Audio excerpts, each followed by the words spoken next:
I want to get busy on the first couple of subjects for today. Everybody that's okay, say I'm okay.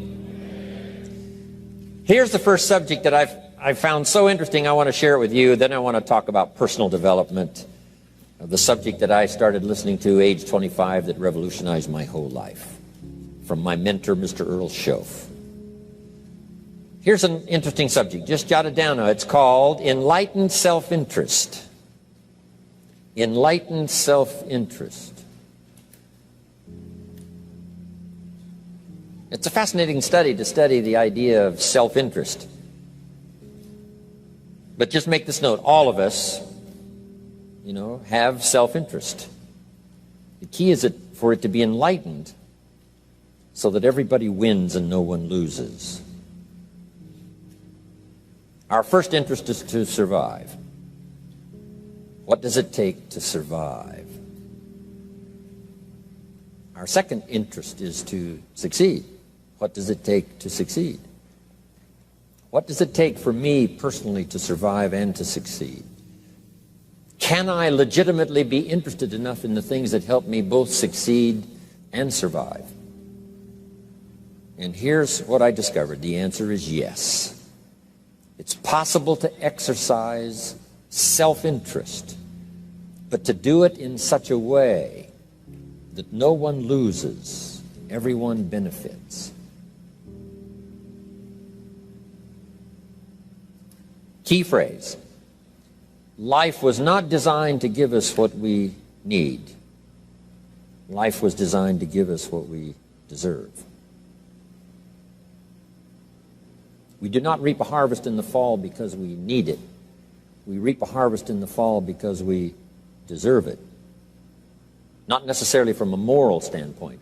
Of course, there are some moral laws as well, spiritual and moral laws. But just the basic laws that simply say if you wish to reap, you must plant. So jot this down. Reaping is reserved for the planters. And the reason they reap is because they deserve it. They're the planters. They deserve to reap. Interesting Bible phrase that says, if you keep knocking, you'll find open doors. Good phrase to jot down. If you keep knocking, you'll find open doors. Doors of opportunity. Doors of a chance to meet someone. Doors open for association. Doors open to find someone special. Doors open to find a unique business colleague. If you keep knocking, the phrase says, doors of opportunity are open to those who continually knock. So we don't find open doors of opportunity because we need them. We find them because we deserve them. Only those who knock deserve to find an open door. But the promise is, if you continually knock, you'll find doors of opportunity.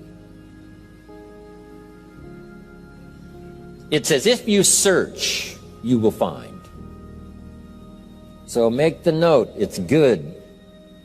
Finding is reserved for the searchers because they deserve it. Now, at first they may have needed it, but they now know that just needing it is not sufficient. But if they need it, now they must qualify for it. The reason why you're going to be blessed with good ideas this weekend is because you've come searching. You've gotten on an airplane to come searching. Got in your automobile to come searching. You got here searching. Now you're ready to receive. And for those who search, they will find answers. They will find plans, imagination to stir yourself into action for future benefit. So if you search, to find a good idea, you must go looking, go searching. You've got to go to church. You've got to go to class. You've got to go to the seminar. You've got to go to the library. You've got to go to the books if you wish to find. Rarely does a good idea interrupt you. Rarely. But if you will search, you will find. So we get not what we need, but we get what we deserve. It says if you ask, someone has an answer. If you keep asking, the answers belong.